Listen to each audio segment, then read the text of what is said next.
प्रिय श्रद्धालुओं, जय श्री कृष्णा, जय श्री राम, जय श्री राधे राधे, जय श्री महाकाल।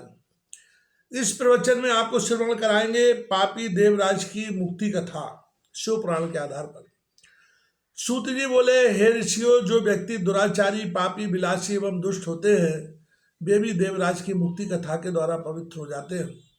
लालची, मिथ्याभाषी, माता पिता को दुख देने वाले, दम्भी, पाखंडी, क्रूरात्मा, द्वेषी, पतित, हिंसक और निर्दयी पुरुष भी कलयुग में इसके द्वारा पवित्र हो जाएंगे।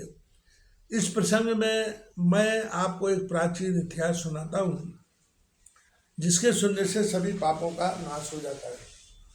किरातनगर में एक विप्र रहता था जो बहुत दुराचारी और दरिद्री था।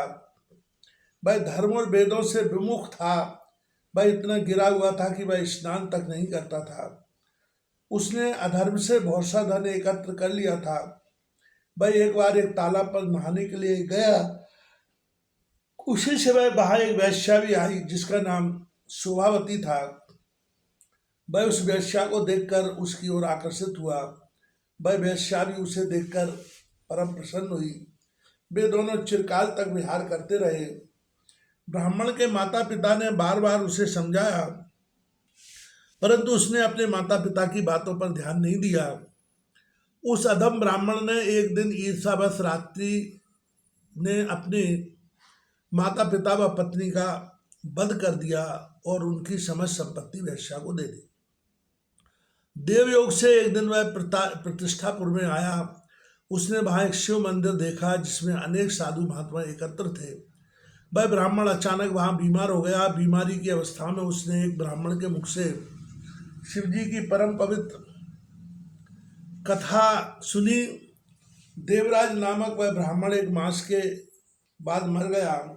यमदूत उसे यमपुरी ले गए। उसी क्षण शिवलोक से शिवजी के दूत रुद्राक्ष धारण किए त्रिशूल लेकर यमलोक में पहुंच गए। उन्होंने देवराज ब्राह्मण को यमदूतों से छुड़ाकर विमान पर सवार होकर कैलाश को चल दिए। यमपुरी में कोलाहल मच गया। स्वर को सुनकर यमराज स्वयं पधारे और शिवजी के 4 दूतों को देखकर उनकी पूजा की। धर्मराज अपने ज्ञान चक्षु द्वारा सब कुछ जान गए। शिवजी के दूतों ने ब्राह्मण को ले जाकर दया के सागर शिवजी के सम्मुख उपस्थित कर दिया। हे मुनिवर, वो शिवजी की यह कथा परम पवित्र है जिसके श्रवण मात्र से महापापी ब्राह्मण देवराज भी मुक्ति पा गया।